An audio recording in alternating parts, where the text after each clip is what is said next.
নমস্কাৰ। আজি কথা পাতিম বাংলাদেশী মিয়াই আমাৰ অসম চৰকাৰ ভাৰত চৰকাৰটো বহুত হাল্লা কৰি থাকে যে ঘুষপেটিও জ্যাদা ঘুষ গেয়া, লেকিন ঘুষপেটি সোমাই আছে কেনেকুৱা।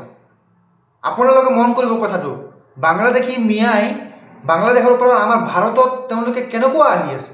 ঠিক আছে, এটা দুটা আহিলে বেলেগ কথা, হাজাৰ হাজাৰ মিয়া বাংলাদেশী আমাৰ অসমত সোমাই আছে। তাৰ কাৰণটো বুজি পাইছে আপোনালোকে? নাই পোৱা। আজি মই বুজাই আছোঁ, ভালকৈ খেকলৈ ভিডিঅ'টো চাব। আপোনালোকে কথা এটা মন কৰক, আমাৰ বৰ্ডাৰৰ চাৰিওফালে আমাৰ আৰ্মি থাকে, পহৰা দি থাকে আমাৰ ভাৰতবৰ্ষক, আমাৰ গোটেই ভাৰতটোক আৰ্মিবিলাকে পহৰা দি থাকে। সেই আৰ্মিবিলাক থাকোঁতে থাকোঁতে বাংলাদেশী কেনেকৈ ভিতৰত সোমাই আছে আপোনালোকক কৈ দিয়কচোন।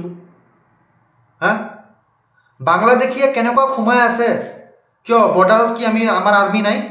চাৰিওফালে বৰ্ডাৰত চাৰিওফালেতো আৰ্মি থাকে ন। আমাৰ আৰ্মি থাকোঁতে থাকোঁতে এই বাংলাদেশী মিয়াই কেনেকৈ ভিতৰত সোমাই আছে, কথাটো অলপ মন দিব। ঠিক আছে, সব মানুহ আহি খালি কৈ থাকে বাংলাদেশী জ্যাদা হৈ গিয়া তাৰ, আৰু বাংলাদেশী সোমাই আছে ভিতৰত কোনে, সেইটো মোক লাগে। ঠিক আছে, বাংলাদেশী আমাৰ অসমতো সোমাইছে, আমি আপোনালোকক চাইছে, আমিও চাই আছোঁ। আমাৰ অসমৰ মুখ্যমন্ত্ৰী আমাৰ ছাৰো কৈ আছে যে বাংলাদেশী বহুত সোমাই গৈছে বুলি কিনে। কিন্তু বাংলাদেশী ভিতৰত সোমোৱাৰ পিছত বাংলাদেশী কেইটাক আধাৰ কাৰ্ড পান কাৰ্ড ডুপ্লিকেট বা যিয়েই ন কোনে বনাই দিছে, সেই বনাই দিয়া মানুহটোক ধৰিব লাগিব। আধাৰ কাৰ্ড যে বনাই দিয়েছে বাংলাদেশীবিলাক, যে বাংলাদেশৰ পৰা যেতিয়া আমাৰ অসমত প্ৰৱেশ কৰে তেওঁলোকক ID প্ৰুফ কোনে বনাই দি আছে, সেই ID প্ৰুফ বনাই দিয়া মানুহকেইটাক ধৰিব লাগিব ফাৰ্ষ্টত। তাৰপিছত অট'মেটিক ওলাই যাব চব বস্তু, ক'ত ক'ত বাংলাদেশী আছে, কিমান বাংলাদেশী আমাৰ অসমত বহি আছে, চব ওলাই যাব লাগিব।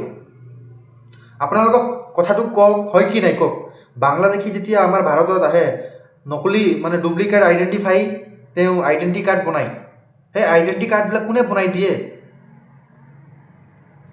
আইডেণ্টি কাৰ্ড বনাই দিয়া মানুহটোক লাগিব আৰু তাক ধৰিব লাগিব। সেইটো অনুৰোধ জনাই আছোঁ চৰকাৰক। মই যদি পাকিস্তানত যাওঁ, মোক কোনোবাই যদি নকলি ভিজা পাছপৰ্ট বনাই দিয়ে, তেওঁ পাকিস্তানৰ চৰকাৰে এৰিব নেকি কওক? নেৰে নহয়।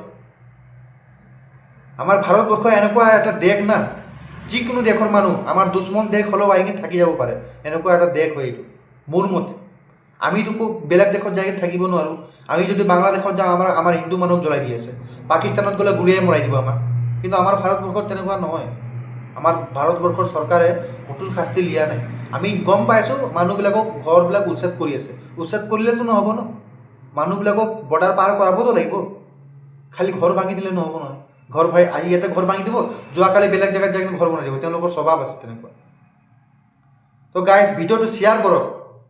আজি এইটোৱে কথা পাতিছোঁ মই, যে মুছলমান মিয়া বাংলাদেশীয়ে আমাৰ অসমত প্ৰৱেশ কিয় কৰিছে আৰু তেওঁলোকক কোনে কৰাই আছে, সেইটো সঁচা কথা ওলাব লাগিব। হয় কি নাই আপোনালোকে কওক। কাৰণ আৰ্মি চাৰিওফালে, আমাৰ বৰ্ডাৰৰ চাৰিওফালে আৰ্মি আমাৰ থাকে। সেই আৰ্মি থাকোঁতে থাকোঁতেও হাজাৰ হাজাৰ লাখ লাখ বাংলাদেশী কেনেকৈ সোমাই আছে ভাৰতবৰ্ষত, এই কুৱেশ্যনটো মই কৰি আছোঁ অসম চৰকাৰক। পাৰিলে ভিডিঅ'টো শ্বেয়াৰ কৰিব। জয় আই অসম।